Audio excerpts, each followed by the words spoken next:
BTV देख रहे सारे दर्शकों ਨੂੰ ਪਿਆਰ ਭਰੀ ਸਤਿ ਸ਼੍ਰੀ ਅਕਾਲ। ਮੈਂ ਸਿਮਰਨਜੀਤ ਕੌਰ ਲੈ ਕੇ ਹਾਜ਼ਰ ਹਾਂ ਕੈਨੇਡਾ ਅਤੇ ਅੰਤਰਰਾਸ਼ਟਰੀ ਖਬਰਾਂ ਦਾ ਬੁਲੇਟਿਨ ਦੀ ਸ਼ੁਰੂਆਤ ਕਰਦੇ ਹਾਂ ਮੁੱਖ ਖਬਰਾਂ ਦੇ ਨਾਲ।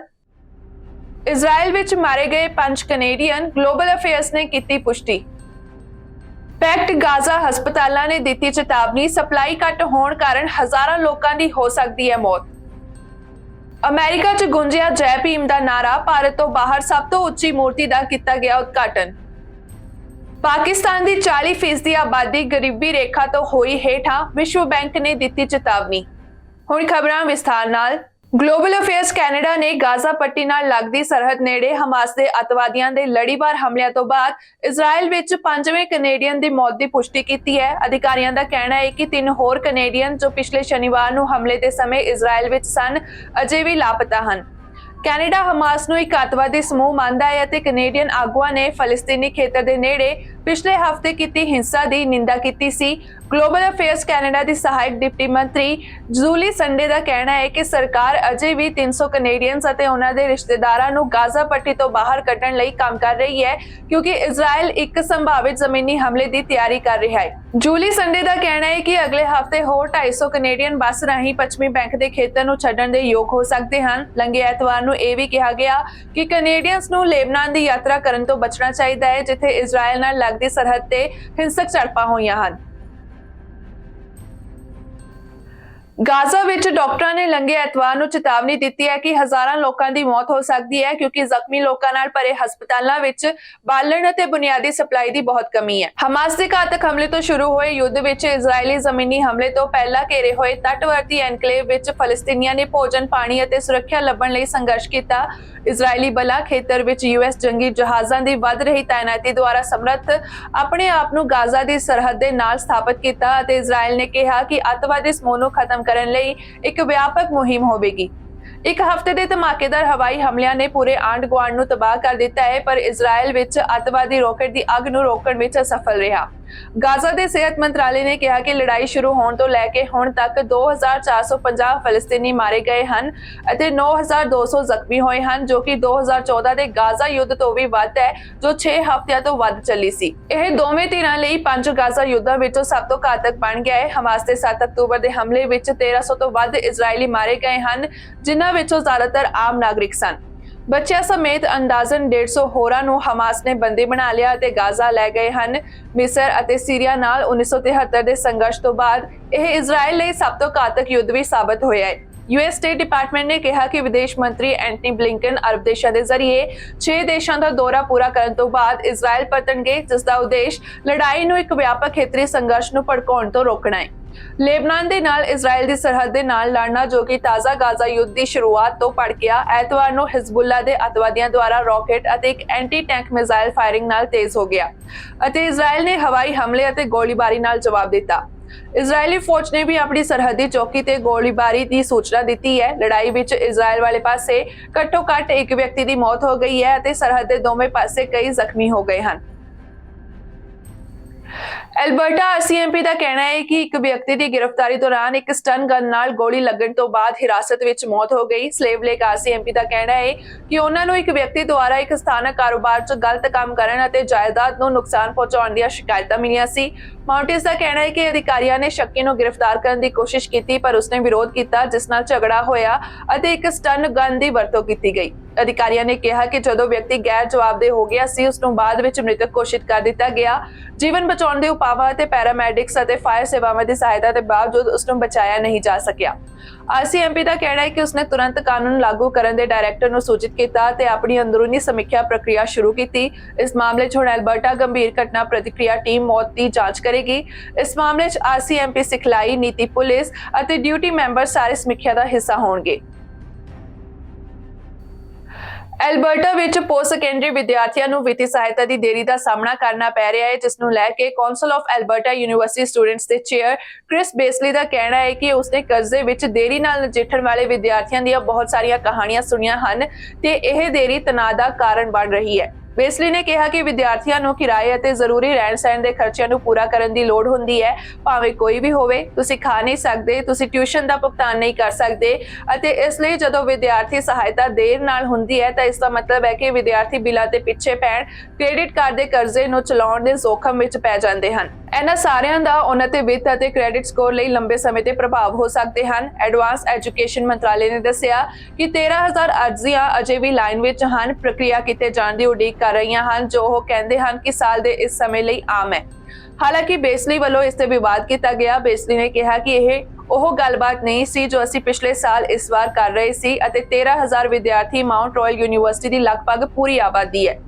ਇਸ ਦੌਰਾਨ ਇੱਕ ਮੀਡੀਆ ਚੈਨਲ ਨਾਲ ਗੱਲ ਕਰਦੇ ਹੋਏ ਇੱਕ ਵਿਦਿਆਰਥੀ ਨੇ ਕਿਹਾ ਕਿ ਮੈਂ ਅਗਸਤ ਦੇ ਅੰਤ ਵਿੱਚ ਸਟੂਡੈਂਟ ਏਡ ਐਲਬਰਟਾ ਨਾਲ ਕਰਜ਼ੇ ਲਈ ਅਰਜ਼ੀ ਦਿੱਤੀ, ਪਰ ਸਕੂਲ ਅਤੇ ਰਹਿਣ ਸਹਿਣ ਦੇ ਹੋਰ ਖਰਚਿਆਂ ਲਈ ਫੰਡ ਅਜੇ ਵੀ ਨਹੀਂ ਆਏ ਹਨ। ਉਸਨੇ ਕਿਹਾ ਕਿ ਮੇਰਾ ਕਿਰਾਇਆ ਅਕਤੂਬਰ ਲਈ ਪੂਰੀ ਤਰ੍ਹਾਂ ਅਦਾ ਨਹੀਂ ਹੋਇਆ ਹੈ, ਮੈਨੂੰ ਬੇਦਖਲ ਕੀਤਾ ਜਾ ਸਕਦਾ ਹੈ, ਮੈਨੂੰ ਬਿੱਲਾਂ ਦਾ ਭੁਗਤਾਨ ਕਰਨ ਦੀ ਲੋੜ ਹੈ। ਜੇਕਰ ਮੈਂ ਆਪਣਾ ਇੰਟਰਨੈਟ ਗਵਾ ਬੈਠਾ ਤਾਂ ਮੈਂ ਆਨਲਾਈਨ ਸਕੂਲਿੰਗ ਕਿਵੇਂ ਕਰਾਂਗਾ।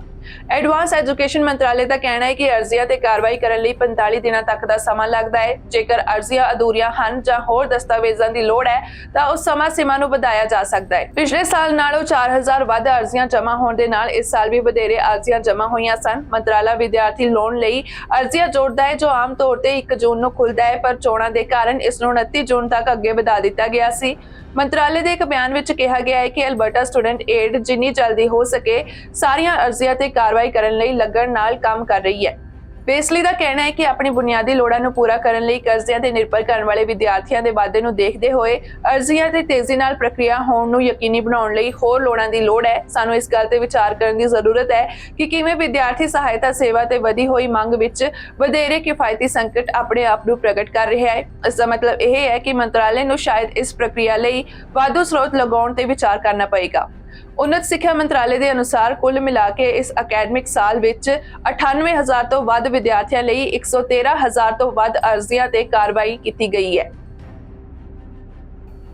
ਨਾਰਦਰਨ ਓਨਟਾਰੀਓ ਦੇ 3 ਆਦਮੀਆਂ ਨੂੰ ਪਿਛਲੀ ਗਿਰਾਵਟ ਵਿੱਚ ਇੱਕ ਕਿਸ਼ਤੀ ਵਿੱਚੋਂ ਇੱਕ ਮੂਸ ਦਾ ਗੈਰ ਕਾਨੂੰਨੀ ਤੌਰ ਤੇ ਸ਼ਿਕਾਰ ਕਰਨ ਦਾ ਦੋਸ਼ੀ ਮੰਨਣ ਤੋਂ ਬਾਅਦ ਸਖਤ ਸਜ਼ਾਵਾਂ ਦਾ ਸਾਹਮਣਾ ਕਰਨਾ ਪੈ ਰਿਹਾ ਹੈ, ਜਿਸ ਖੇਤਰ ਵਿੱਚ ਉਹਨਾਂ ਨੂੰ ਸ਼ਿਕਾਰ ਕਰਨ ਦੀ ਇਜਾਜ਼ਤ ਨਹੀਂ ਸੀ। ਰੈੱਡ ਲੇਕ ਓਨਟਾਰੀਓ ਦੇ ਐਰਿਕ ਪਲੋਫ ਅਤੇ ਡਾਇਲਨ ਔਂਗਰ ਡਰਾਈਡਨ ਨੂੰ ਵਾਈਲਡ ਲਾਈਫ ਮੈਨੇਜਮੈਂਟ ਯੂਨਿਟ 2 ਵਿੱਚ ਇੱਕ ਬੁੱਲ ਦਾ ਸ਼ਿਕਾਰ ਕਰਨ ਲਈ ਲਾਇਸੈਂਸ ਦਿੱਤਾ ਗਿਆ ਸੀ, ਪਰ ਉਹਨਾਂ ਨੇ ਐਲਫੋਰਡ ਝੀਲ ਦੇ ਨੇੜੇ ਇੱਕ ਮੂਸ ਦਾ ਸ਼ਿਕਾਰ ਕੀਤਾ। Ministry of natural resources and forestry ਨੇ ਆਪਣੇ ਬਿਆਨ ਵਿੱਚ ਕਿਹਾ ਕਿ ਮੂਸ ਨੂੰ ਮੋਟਰਬੋਟ ਤੋਂ ਸ਼ੂਟ ਕੀਤਾ ਗਿਆ ਸੀ। ਅਧਿਕਾਰੀਆਂ ਵੱਲੋਂ ਦਿੱਤੀ ਜਾਣਕਾਰੀ ਮੁਤਾਬਕ ਪਲੋਫ ਨੇ ਬਿਨਾਂ ਲਾਇਸੈਂਸ ਦੇ ਮੂਸ ਦਾ ਸ਼ਿਕਾਰ ਕਰਨ ਅਤੇ ਮੋਟਰਬੋਟ ਤੋਂ ਗੈਰ ਕਾਨੂੰਨੀ ਤੌਰ ਤੇ ਹਥਿਆਰ ਵਰਤਣ ਦਾ ਦੋਸ਼ੀ ਮੰਨਿਆ ਗਿਆ।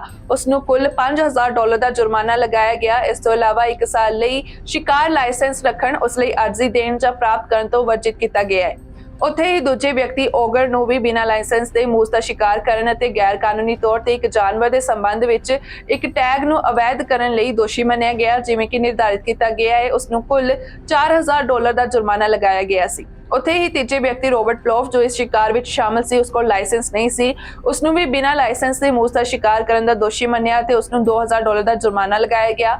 MNRF ਨੇ ਕਿਹਾ ਕਿ ਓਨਟਾਰੀਓ ਸਰਕਾਰ ਇਹ ਯਕੀਨੀ ਬਣਾ ਕੇ ਓਨਟਾਰੀਓ ਮੂਸ ਆਬਾਦੀ ਦੀ ਰੱਖਿਆ ਕਰ ਰਹੀ ਹੈ ਕਿ ਸ਼ਿਕਾਰੀ ਸੁਰੱਖਿਅਤ ਢੰਗ ਨਾਲ ਸ਼ਿਕਾਰ ਕਰ ਰਹੇ ਹਨ। ਪ੍ਰੋਵਿੰਸ ਨੇ ਅੱਗੇ ਕਿਹਾ ਕਿ ਕੁਦਰਤੀ ਸਰੋਤ ਸਮੱਸਿਆ ਦੀ ਰਿਪੋਰਟ ਕਰਨ ਜਾਂ ਅਣਸੁਲਝੇ ਕੇਸ ਬਾਰੇ ਜਾਣਕਾਰੀ ਪ੍ਰਦਾਨ ਕਰਨ ਲਈ ਜਨਤਾ ਦੇ ਮੈਂਬਰ ਮੰਤਰਾਲੇ ਦੀ ਟਿਪਸ ਲਾਈਨ ਤੇ ਟੋਲ ਫ੍ਰੀ ਕਾਲ ਕਰ ਸਕਦੇ ਹਨ।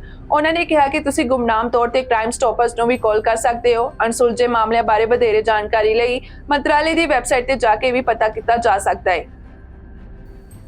ਅਫਗਾਨਿਸਤਾਨ ਵਿੱਚ ਇੱਕ ਵਾਰੀ ਫੇਰ ਭੂਚਾਲ ਦੇ ਝਟਕੇ ਮਹਿਸੂਸ ਕੀਤੇ ਗਏ। Afghan news channel Tolo news ਦੀ ਖਬਰ ਮੁਤਾਬਕ ਹੈਰਾਤ 'ਚ 6.3 ਤੀਬਰਤਾ ਦਾ ਭੂਚਾਲ ਮਾਪਿਆ ਗਿਆ ਹੈ। ਪਿਛਲੇ ਹਫ਼ਤੇ ਵੀ ਹੈਰਾਤ ਸੂਬੇ ਵਿੱਚ 6.3 ਤੀਬਰਤਾ ਦਾ ਭੂਚਾਲ ਆਇਆ ਸੀ, ਜਿਸ ਵਿੱਚ 2500 ਲੋਕਾਂ ਦੀ ਜਾਨ ਚਲੀ ਗਈ ਸੀ।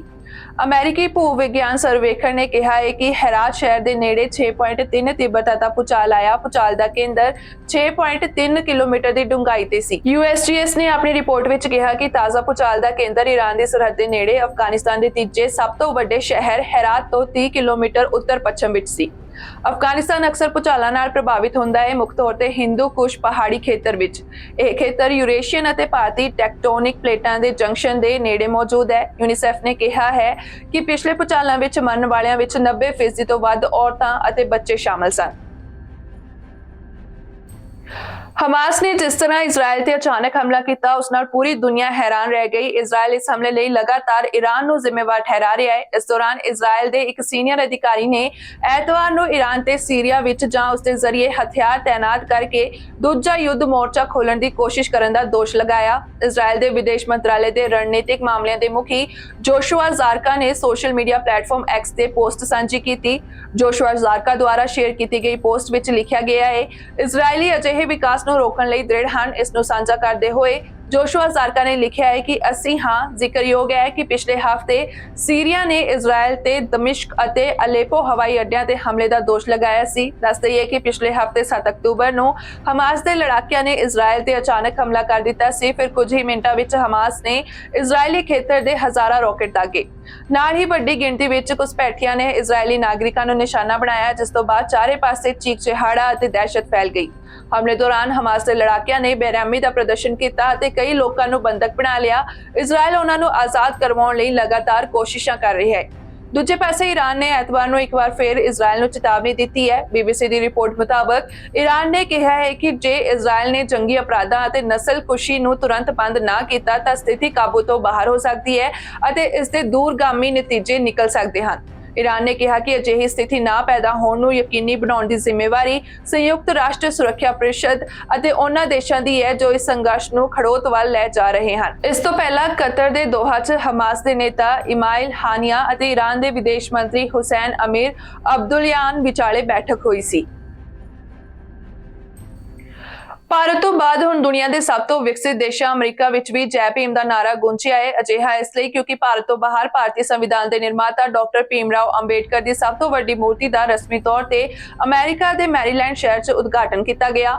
14 ਅਕਤੂਬਰ ਨੂੰ ਇਸ 19 ਫੁੱਟ ਉੱਚੀ ਮੂਰਤੀ ਦਾ ਉਦਘਾਟਨ ਕੀਤਾ ਗਿਆ ਸੀ। ਇਸ ਨੂੰ ਸਟੈਚੂ ਆਫ ਇਕੁਐਲਿਟੀ ਦਾ ਨਾਮ ਦਿੱਤਾ ਗਿਆ ਹੈ। ਸਮਾਚਾਰ ਏਜੰਸੀ PTI ਦੀ ਰਿਪੋਰਟ ਮੁਤਾਬਕ ਇਸ ਦੌਰਾਨ ਅਮਰੀਕਾ ਦੇ ਵੱਖ-ਵੱਖ ਹਿੱਸਿਆਂ ਤੋਂ 500 ਤੋਂ ਵੱਧ ਭਾਰਤੀ ਅਮਰੀਕੀ ਨਾਗਰਿਕਾਂ ਤੋਂ ਇਲਾਵਾ ਭਾਰਤ ਅਤੇ ਹੋਰ ਦੇਸ਼ਾਂ ਦੇ ਕਈ ਲੋਕਾਂ ਨੇ ਸ਼ਿਰਕਤ ਕੀਤੀ। ਉਦਘਾਟਨ ਮੌਕੇ ਹਾਜ਼ਰ ਲੋਕਾਂ ਨੇ ਜੈ ਭੀਮ ਦੇ ਨਾਅਰੇ ਵੀ ਲਾਏ। ਸਟੈਚੂ ਆਫ ਇਕੁਐਲਿਟੀ ਦੇ ਉਦਘਾਟਨ ਸਮਾਰੋਹ ਵਿੱਚ ਸ਼ਾਮਲ ਹੋਣ ਲਈ ਆਏ ਲੋਕਾਂ ਦਾ ਉਤਸ਼ਾਹ ਭਾਰੀ ਮੀਂਹ ਤੋਂ ਬਾਅਦ ਵੀ ਘੱਟ ਨਹੀਂ ਹੋਇਆ। ਦੱਸਣਯੋਗ ਹੈ ਕਿ ਇਸ ਇਤਿਹਾਸਿਕ ਸਮਾਗਮ ਵਿੱਚ ਹਿੱਸਾ ਲੈਣ ਲਈ ਕਈ ਲੋਕਾਂ ਨੇ ਕਰੀਬ 10 ਘੰਟਿਆਂ ਦੇ ਲੰਬੇ ਸਫ਼ਰ ਦੀ ਯਾਤਰਾ ਵੀ ਤੈਅ ਕੀਤੀ ਹੈ। ਦੇਸ਼ ਦੇ ਵੱਖ-ਵੱਖ ਹਿੱਸਿਆਂ ਤੋਂ ਆਏ ਭਾਰਤੀ ਅਮਰੀਕੀਆਂ ਨੇ ਉੱਥੇ ਵੱਖ-ਵੱਖ ਸੱਭਿਆਚਾਰਕ ਪੇਸ਼ਕਾਰੀਆਂ ਵੀ ਕੀਤੀਆਂ। ਇਸ ਦੇ ਨਾਲ ਹੀ ਅਮਰੀਕਾ 'ਚ ਅੰਬੇਡਕਰਵਾਦੀ ਅੰਦੋਲਨ ਦੀ ਅਗਵਾਈ ਕਰਨ ਵਾਲੇ ਦਿਲੀਪ ਮਹਿਸਕੇ ਨੇ ਪ੍ਰੋਗਰਾਮ 'ਚ ਹਿੱਸਾ ਲੈਂਦੇ ਹੋਏ ਕਿਹਾ ਕਿ ਸਟੈਚੂ ਆਫ ਇਕੁਐਲਿਟੀ 1.4 ਅਰਬ ਭਾਰਤੀਆਂ ਅਤੇ 4.5 ਕਰੋੜ ਭਾਰਤੀ ਅਮਰੀਕੀਆਂ ਦੀ ਪ੍ਰਤੀਨਿਧਤਾ ਕਰੇਗੀ। ਇੱਕ ਰਿਪੋਰਟ ਮੁਤਾਬਕ ਅਮਰੀਕਾ ਵਿੱਚ ਡਾਕਟਰ ਭੀਮ ਰਾਓ ਅੰਬੇਡਕਰ ਦੀ ਮੂਰਤੀ ਦਾ ਉਦਘਾਟਨ ਕਰਨ ਲਈ 14 ਅਕਤੂਬਰ ਦੀ ਤਰੀਕ ਚੁਣਨ ਪਿੱਛੇ ਇੱਕ ਖਾਸ ਕਾਰਨ ਹੈ। ਆਜ਼ਾਦ ਭਾਰਤ ਵਿੱਚ ਪ੍ਰਧਾਨ ਮੰਤਰੀ ਜਵਾਹਰ ਲਾਲ ਨਹਿਰੂ ਦੀ ਪਹਿਲੀ ਕੈਬਨਿਟ ਵਿੱਚ ਡਾਕਟਰ ਅੰਬੇਡਕਰ ਨੂੰ ਕਾਨੂੰਨ ਅਤੇ ਨਿਆਂ ਮੰਤਰੀ ਬਣਾਇਆ ਗਿਆ ਸੀ। ਡਾਕਟਰ ਅੰਬੇਡਕਰ ਨੇ ਬਾਅਦ ਵਿੱਚ 14 ਅਕਤੂਬਰ 1956 ਨੂੰ ਆਪਣੇ ਸਮਰਥਕਾਂ ਸਮੇਤ ਬੁੱਧ ਧਰਮ ਅਪਣਾ ਲਿਆ ਸੀ। ਉਹਨਾਂ ਦੇ ਬੁੱਧ ਧਰਮ ਵਿੱਚ ਪਰਿਵਰਤਨ ਦੀ ਮਿਤੀ ਅਤੇ ਮੈਰੀਲੈਂਡ ਵਿੱਚ ਮੂਰਤੀ ਦੇ ਉਦਘਾਟਨ ਦੀ ਮਿਤੀ ਇੱਕੋ ਰੱਖੀ ਗਈ ਹੈ। ਅਮਰੀਕਾ ਵਿੱਚ ਰਾਸ਼ਟਰਪਤੀ ਭਵਨ ਯਾਨੀ ਕਿ ਵਾਈਟ ਹਾਊਸ ਤੋਂ ਸਟੈਚੂ ਆਫ ਇਕੁਐਲਿਟੀ ਦੱਖਣ ਵਿੱਚ ਕਰੀਬ 22 ਮੀਲ ਦੂਰ ਹੈ। 13 ਏਕੜ ਵਿੱਚ ਬਣੇ ਇਸ ਸੈਂਟਰ ਪ੍ਰਤਿਮਾ ਤੋਂ ਇਲਾਵਾ ਇੱਕ ਲਾਇਬ੍ਰੇਰੀ, ਕਨਵੈਨਸ਼ਨ ਸੈਂਟਰ ਅਤੇ ਬੁੱਧ ਗਾਰਡਨ ਵੀ ਹੈ। ਦੱਸ ਦਈਏ ਕਿ ਡਾਕਟਰ ਭੀਮ ਰਾਓ ਅੰਬੇਡਕਰ ਦਾ ਜਨਮ 14 ਅਪ੍ਰੈਲ 1891 ਚ ਹੋਇਆ ਸੀ। ਉਹ ਭਾਰਤ ਦੀ ਸੰਵਿਧਾਨ ਸਭਾ ਦੀ ਡਰਾਫਟ ਕਮੇਟੀ ਦੇ ਚੇਅਰਮੈਨ ਸਨ। ਪਾਕਿਸਤਾਨ ਤੋਂ ਆਉਣ ਵਾਲੀਆਂ ਵੀਡੀਓਜ਼ ਅਤੇ ਤਸਵੀਰਾਂ ਰਾਹੀਂ ਪਾਕਿਸਤਾਨ ਦੀ ਆਰਥਿਕ ਹਾਲਤ ਦਾ ਸਬੂਤ ਮਿਲਦਾ ਹੈ। ਕੁਝ ਵੀਡੀਓਜ਼ 'ਚ ਲੋਕਾਂ ਨੂੰ ਰੋਟੀਆਂ ਲਈ ਲੜਦੇ ਵੀ ਦੇਖਿਆ ਗਿਆ ਹੈ। ਹਾਲਾਂਕਿ ਹੁਣ ਵਿਸ਼ਵ ਬੈਂਕ ਨੇ ਵੀ ਪਾਕਿਸਤਾਨ ਦੀ ਵਿਗੜਦੀ ਹਾਲਤ ਤੇ ਆਪਣਾ ਬਿਆਨ ਦਿੱਤਾ ਹੈ। ਵਿਸ਼ਵ ਬੈਂਕ ਨੇ ਪਾਕਿਸਤਾਨ ਨੂੰ ਚੇਤਾਵਨੀ ਦਿੱਤੀ ਹੈ ਕਿ ਉਹ ਗਰੀਬੀ ਦੀ ਸਿਖਰ ਤੇ ਹੈ। ਪਾਕਿਸਤਾਨ ਦੀ 40% ਆਬਾਦੀ ਗਰੀਬੀ ਰੇਖਾ ਤੋਂ ਹੇਠਾਂ ਆ ਗਈ ਹੈ। ਫਾਈਨੈਂਸ਼ੀਅਲ ਟਾਈਮਸ ਦੀ ਰਿਪੋਰਟ ਮੁਤਾਬਕ ਇਹ ਚੇਤਾਵਨੀ ਅਜਿਹੇ ਸਮੇਂ 'ਚ ਜਾਰੀ ਕੀਤੀ ਗਈ ਹੈ ਜਦੋਂ ਦੇਸ਼ 'ਚ ਕੁਝ ਮਹੀਨਿਆਂ 'ਚ ਆਮ ਚੋਣਾਂ ਕਰਵਾਉਣ ਦੀਆਂ ਤਿਆਰੀਆਂ ਕੀਤੀਆਂ ਜਾ ਰਹੀਆਂ ਹਨ। ਵਿਸ਼ਵ ਬੈਂਕ ਨੇ ਜਿਸ ਨੀਤੀ ਤਹਿਤ ਚੇਤਾਵਨੀ ਦਿੱਤੀ ਹੈ ਉਸ ਦਾ ਮਕਸਦ ਨਵੀਂ ਸਰਕਾਰ ਨੂੰ ਦੱਸਣਾ ਹੈ ਕਿ ਉਸ ਨੂੰ ਕਿਸ ਦਿਸ਼ਾ ਵਿੱਚ ਸਭ ਤੋਂ ਵੱਧ ਕੰਮ ਕਰਨ ਦੀ ਲੋੜ ਹੈ। ਪਾਕਿਸਤਾਨ ਦੀ ਨਵੀਂ ਸਰਕਾਰ ਦੇ ਸਾਹਮਣੇ ਸਭ ਤੋਂ ਵੱਡੀ ਚੁਣੌਤੀ ਅਰਥ ਵਿਵਸਥਾ ਨੂੰ ਲੀਹ ਤੇ ਲਿਆਉਣਾ ਅਤੇ ਲੋਕਾਂ ਨੂੰ ਗਰੀਬੀ ਤੋਂ ਬਾਹਰ ਕੱਢਣਾ ਹੋਵੇਗਾ। ਵਿਸ਼ਵ ਬੈਂਕ ਨੇ ਪਾਕਿਸਤਾਨ ਨੂੰ ਇਹ ਸੁਝਾਅ ਦਿੱਤਾ ਹੈ ਕਿਉਂਕਿ ਪਾਕਿਸਤਾਨ ਵਿੱਚ ਗਰੀਬੀ ਵੱਧ ਰਹੀ ਹੈ। ਪਿਛਲੇ ਸਾਲ 1.25 ਕਰੋੜ ਪਾਕਿਸਤਾਨੀ ਗਰੀਬੀ ਰੇਖਾ ਤੋਂ ਹੇਠਾਂ ਚਲੇ ਗਏ। ਉਹਨਾਂ ਦੀ ਹਾਲਤ ਇਹ ਬਣ ਗਈ ਹੈ ਕਿ ਹੁਣ ਉਹਨਾਂ ਨੂੰ 2 ਵਕਤ ਦੀ ਰੋਟੀ ਲਈ ਤਰਸਣਾ ਪੈ ਰਿਹਾ ਹੈ। ਅੰਕੜੇ ਦੱਸਦੇ ਹਨ ਕਿ ਗਰੀਬੀ 34.2% ਤੋਂ ਵੱਧ ਕੇ 39.4% ਹੋ ਗਈ ਹੈ। ਇਸ ਦਾ ਮਤਲਬ ਹੈ ਕਿ ਲੋਕ ਹਰ ਰੋਜ਼ ਗਰੀਬੀ ਰੇਖਾ ਤੋਂ ਹੇਠਾਂ ਜਾ ਰਹੇ ਹਨ। ਉਹਨਾਂ ਲਈ ਜ਼ਰੂਰੀ ਵਸਤਾਂ ਖਰੀਦਣਾ ਵੀ ਹੁਣ ਸੰਭਵ ਨਹੀਂ ਰਿਹਾ। ਪਾਕਿਸਤਾਨ ਇਸ ਸਮੇਂ ਗੰਭੀਰ ਆਰਥਿਕ ਸੰਕਟ ਦਾ ਸਾਹਮਣਾ ਕਰ ਰਿਹਾ ਹੈ। ਇਸ ਤੋਂ ਸਾਫ਼ ਹੈ ਕਿ ਦੇਸ਼ ਅੱਜ ਗਰੀਬੀ ਤੇ ਕਾਬੂ ਪਾਉਣ ਵਿੱਚ ਅਸਮਰਥ ਰਿਹਾ ਹੈ। ਇਹ ਇੱਕ ਅਜਿਹੀ ਸਮੱਸਿਆ ਹੈ ਜੋ ਭਵਿੱਖ ਵਿੱਚ ਪਾਕਿਸਤਾਨ ਲਈ ਚੁਣੌਤੀ ਬਣਨ ਵਾਲੀ ਹੈ। ਪਾਕਿਸਤਾਨ ਲਈ ਵਿਸ਼ਵ ਬੈਂਕ ਦੇ ਨਿਰਦੇਸ਼ਕ ਨਾਜ਼ੀ ਬਿਨ ਹਾਸਿਨ ਨੇ ਕਿਹਾ ਕਿ ਇਹ ਸਮਾਂ ਹੈ ਜਦੋਂ ਪਾਕਿਸਤਾਨ ਨੂੰ ਆਪਣੀਆਂ ਨੀਤੀਆਂ ਬਦਲਣੀਆਂ ਚਾਹੀਦੀਆਂ ਹਨ ਤਾਂ ਜੋ ਆਰਥਿਕ ਚੁਣੌਤੀਆਂ ਨਾਲ ਨਜਿੱਠਿਆ ਜਾ ਸਕੇ। ਉਹਨਾਂ ਨੇ ਕਿਹਾ ਕਿ ਪਾਕਿਸਤਾਨ ਨੂੰ ਮਹਿੰਗਾਈ, ਬਿਜਲੀ ਦੀਆਂ ਵਧਦੀਆਂ ਕੀਮਤਾਂ, ਗੰਭੀਰ ਜਲਵਾਯੂ ਸੰਕਟ ਅਤੇ ਵਿਕਾਸ ਲਈ ਨਾਕਾਫੀ ਜਨਤਕ ਸਰੋਤਾਂ ਸਮੇਤ ਕਈ ਆਰਥਿਕ ਮੁਸ਼ਕਲਾਂ ਦਾ ਸਾਹਮਣਾ ਕਰਨਾ ਪੈ ਰਿਹਾ ਹੈ। ਨਾਜ਼ੀ ਨੇ ਇਹ ਵੀ ਕਿਹਾ ਕਿ ਮੌਜੂਦਾ ਸਮੇਂ ਵਿੱਚ ਵਰਤੇ ਜਾ ਰਹੇ ਵਿਕਾਸ ਮਾਡਲ ਰਾਹੀਂ ਪਾਕਿਸਤਾਨ ਵਿੱਚ ਗਰੀਬੀ ਨੂੰ ਖਤਮ ਨਹੀਂ ਕੀਤਾ ਜਾ ਸਕਦਾ। ਪਾਕਿਸਤਾਨ ਦੀ ਪ੍ਰਤੀ ਵਿਅਕਤੀ ਆਮਦਨ ਦੱਖਣੀ ਏਸ਼ੀਆ ਵਿੱਚ ਸਭ ਤੋਂ ਘੱਟ ਹੈ। ਅੱਜ ਦੀਆਂ ਖਬਰਾਂ ਦੇ ਵਿੱਚ ਇੰਨਾ ਹੀ। ਮੁੜ ਤੋਂ ਹਾਜ਼ਰ ਹੋਵਾਂਗੇ ਨਵੀਆਂ ਖਬਰਾਂ ਦੇ ਨਾਲ। ਤੁਸੀਂ ਵੇਖਦੇ ਰਹੋ PTV, B positive, B yourself.